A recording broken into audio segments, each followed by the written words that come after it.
Hello and welcome to the Nerdix Geek channel. I'm your host Dex, and in this video I'll be talking about a TV show called Why the Last Man. It is adapted from a comic book of the same name written by Brian K. Vaughan, published by DC Comics Vertigo line. This was the best graphic novel Stephen King ever read. And don't worry, for those of you who haven't watched the show, there won't be any spoilers in this video.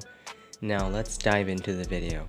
The show started off really slow, much slower than the comic.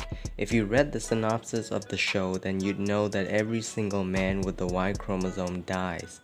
In the comics, this happened right away, but in the show, it happened at the end of episode 1.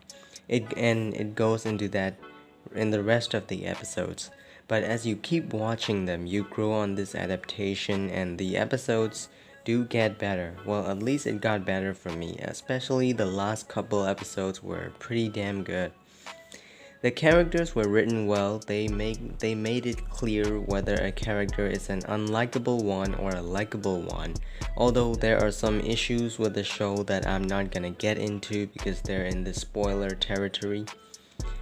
They stayed true to the comic for the overall narrative and story, but there were a lot of changes too. The show is a lot more political, and the first season only took place in America, whereas the characters in the comic traveled all over the world.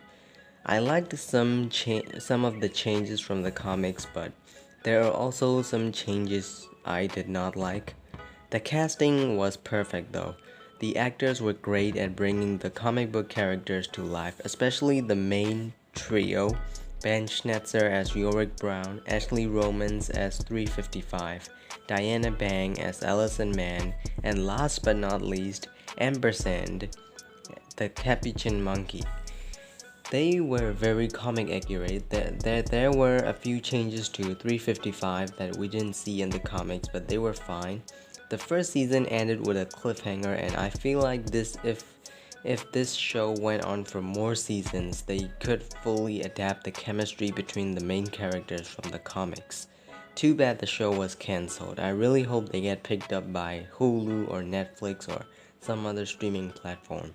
They could really adapt the road trip storyline from the comics.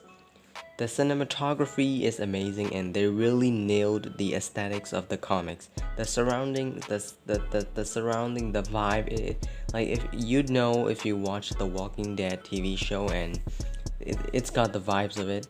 And the soundtrack was also pretty cool. It fits the tone of the show. Overall, the show was great, but the comic is always better. But then this show was chopped off with season 1, so I give this show a 7.5 out of 10. Thank you for watching this video. I make videos about movies, TV shows, Marvel, DC, Star Wars, and all that stuff. So if you're into that, subscribe to my channel. Also, the Book of Boba Fett trailer came out real epic. I'm probably gonna do reviews for it when it comes out, the show on December 29th. Anyways, hope you all have a lovely rest of your day. I've been Dex, you've been the best, and goodbye.